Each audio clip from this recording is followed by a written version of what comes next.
Welcome everyone, you got the S Pen Pro Edition. How do you charge it? So first of all, you want to find the top of the Pro Edition itself. Don't, look at the tip, okay? Look at the top. And not using your fingernail, just using like the edge of your thumb, just push, okay?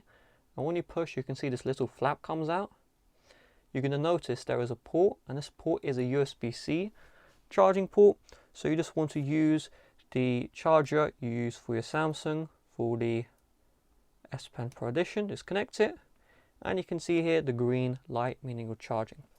Now to check the battery percentage, let's go on to our device itself. If I can touch the screen without screwing up.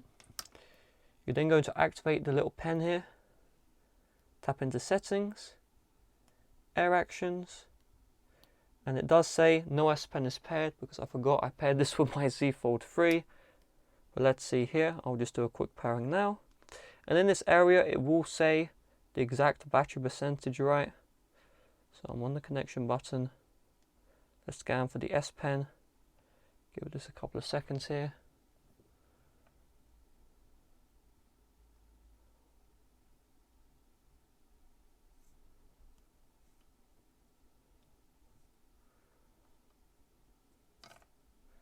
And there you go, it shows the available battery 100% and available 100% right here. So with that being said, thanks for watching. See you guys later. Bye bye.